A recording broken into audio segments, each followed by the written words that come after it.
Welcome to Contemporary Inc., your Lorcana podcast with me, Bill Blair. We're broadcasting live from YouTube today. And what we're going to do is we're just putting these cards in sleeves and answering some of the more common questions that people have about starter decks. I think one of the first questions that people are going to ask, especially those that aren't familiar with the hobby, is just what is a starter deck? And a starter deck has been play tested by the manufacturer. It's got 60 cards, and in the case of Lorcana, those cards come in two colors. In this case, we have amber and amethyst. And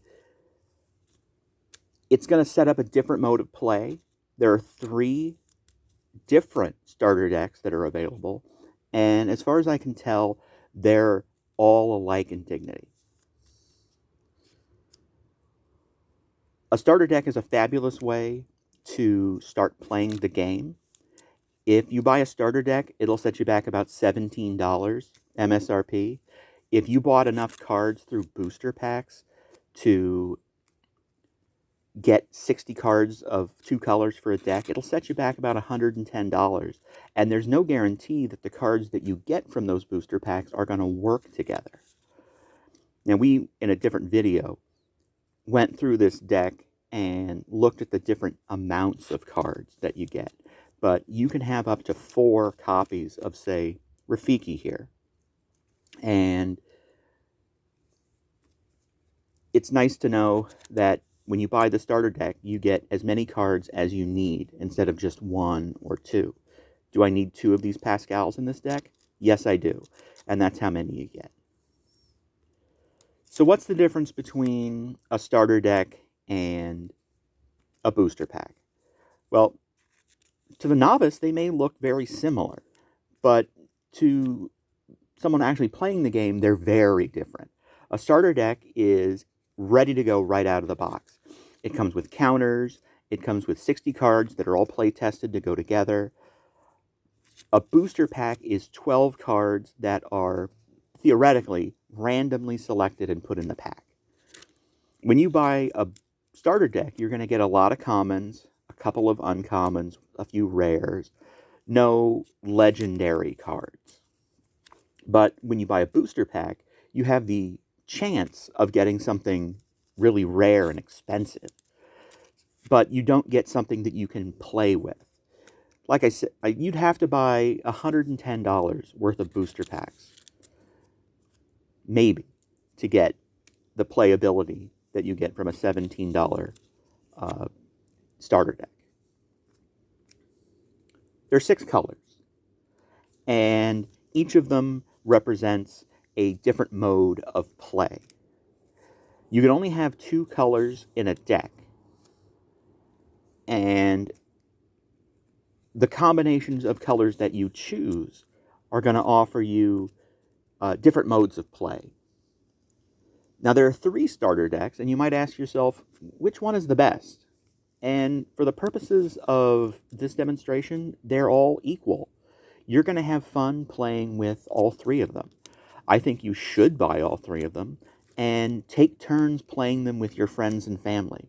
Get to know the different nuances of the different colors and how they work. Buy booster packs and add cards from those booster packs to the deck to experience different modes of play.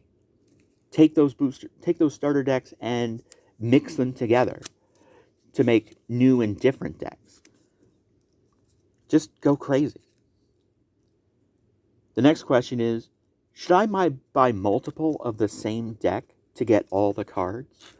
And while you could buy multiple examples of the same starter deck, you're going to get the same cards over and over and over again. Each starter deck has the same mix of cards in it. And in fact, there's a list of those cards printed on the side of the box. So there's no mystery about what's inside. If you absolutely wanted as many dingle hoppers as you can get your hands on, then feel free. This is an easy way to guarantee you get that particular card. The next question is, there are 2 colors per deck. Is the distribution 50-50? I haven't extensively gone through and counted how many cards of each color are in this deck. It looks like all the purple ones and all the amber ones are with each other. But so it wouldn't be hard to count, but it's not necessary. Just because it's 2 colors doesn't mean that split has to be 50-50. You could have a 2-color deck that had 1 card of a disparate color, and it would still be considered a 2-color deck. And that's completely valid if you wanted to do that. Next question is, can I take 2 starter decks and blend them together? You know what? As long as you're playing with only 2 colors or fewer, so 1 or 2 colors, and your card count is at least 60 cards, you can do whatever you want. If you want to play that game and have fun, if you found a strategy that works for you that involves playing with an 80-card deck, go ahead. No one's going to tell you